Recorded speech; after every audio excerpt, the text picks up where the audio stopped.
बारिश की बूंदें शहर की सड़कों पर लकीरें खींच रही हैं और आरव एक पुरानी कैफे में चुपचाप बैठा एक किताब में डूबा हुआ है। सिया डर से भरी आंखों के साथ कैफे में घुसती है और उसकी चुप्पी बहुत कुछ कह रही है। क्या सब ठीक है? आरव ने पूछा। उसकी निगाह चिंता के साथ उससे मिली। जैसे ही सिया कैफे से बाहर निकलती है, ब्लैक हॉक्स गिरोह के 2 बाइकर लड़के उसका पीछा करना शुरू कर देते हैं। आरव पीछा करने का गवाह बनता है और हस्तक्षेप करने के लिए तैयार होकर अपनी बाइक शुरू करता है। सिया, चढ़ो! आरव चिल्लाता है।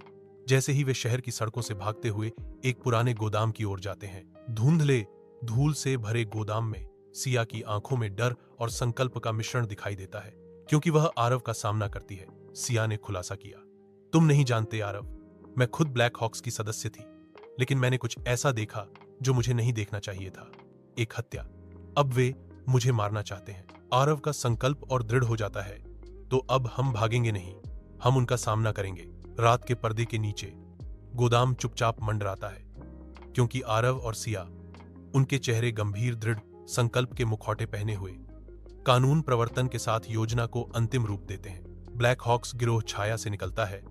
उनकी उपस्थिति कार्रवाई के एक क्रूर बैले को प्रज्वलित करती है, जो बंदूक की तेज आवाज से विरामित होती है। जैसे जैसे उम्मीद कम होती जाती है, रात की हवा सायरन की चीरती हुई आवाज से फट जाती है, नीले रंग की लहर के आगमन का संकेत देती है और ब्लैक हॉक्स के शासनकाल के विस्फोटक अंत को चिह्नित करती है। जैसे ही शहर में भोर होती है, आरव और सिया एक साथ खड़े हैं।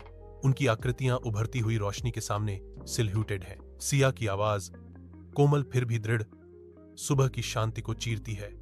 मुझे अब डर नहीं लगता। आरव उसे दिलासा देता है। उसके शब्द जागते हुए शहर के खिलाफ एक आरामदायक वादा है, क्योंकि अब तुम अकेली नहीं हो। आरव और सिया शहर के किनारे पर खड़े हैं, जो उगते सूरज की नरम रोशनी में नहाए हुए हैं। हवा उनके बालों से फुसफुसाती है, उनकी मौन प्रतिज्ञा को भोर में ले जाती है। जैसे ही पुलिस की गाड़ियां ब्लैक हॉक्स गिरोह के सदस्यों को लेकर शहर से दूर जाती हैं, सुबह हो जाती है। तेजस्वी, उज्जवल कमरे में आरव तत्परता से बोलता है, हमें ब्लैक हॉक्स गिरोह के बारे में बात करने की जरूरत है। सिया कहती हैं, उनकी आवाज चेतावनी से भरी हुई, वे जितना तुम सोचते हो उससे ज्यादा खतरनाक हैं। पुलिस अधिकारी आगे की ओर झुकते हैं, ध्यानमग्न और गंभीर। हम सुन रहे हैं, हमें सब कुछ बताओ। शहर में आरव और सिया सुबह की धूप में चलते हैं। उनकी हंसी हवा में गूंजती है, सुनहरी रोशनी उनके चेहरों को नहलाती है और उनकी मुस्कान एक परिपूर्ण सुबह की खुशी को दर्शाती है।